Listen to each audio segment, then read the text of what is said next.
आपल्या या देशामध्ये जेव्हा क्रांती झाली तेव्हा इन्कलाब जिंदाबादचा नारा देणारे हसरत मोहानी हे मुसलमान समाजाचे होते. जय हिंदचा नारा देणारे आबेद हसन सपानी हे मुसलमान समाजाचे होते. 1942ला भारत छोडो आंदोलन झालं तेव्हा सायमन गो बॅक म्हणजे भारत छोडोचा नारा देणारे युसुफ मेहर अली हे मुसलमान समाजाचे होते.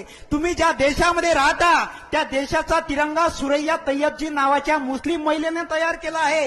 या देशासाठी सगळ्यात पहिले शहीद होणारा पत्रकार मौलाना मीर बाकर हा मुस्लिम समाजाचा आहे. या देशासाठी सगळ्यात पहिले शहीद होणारा शासक म्हैसूरचे सुलतान हैदर अली हे मुस्लिम समाजाचे आहे. या देशासाठी सगळ्यात तरुण वयात शहीद होणारा क्रांतिकारक अशफाकुल्ला खान हे मुस्लिम समाजाचे आहे.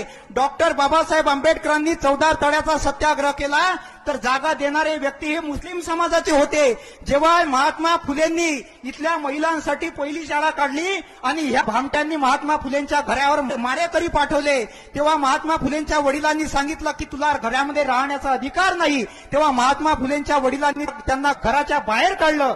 तेव्हा महात्मा फुलेंना राहण्यासाठी जागा देणारे उस्मान शेख हे मुसलमान समाजाचे होते. छत्रपती शिवाजी महाराजांचे गुरु याकूत बाबा हे मुसलमान समाजाचे होते. छत्रपती शिवाजी महाराजांचे वडील शहाजी आणि त्यांचे काका शरीफजी यांचं नाव हे शहा शरीफ नावाच्या दर्ग्यावरून ठेवण्यात आलेलं आहे. लक्षात ठेवा, राक्षसों की बस्ती में प्यार बेसहारा है.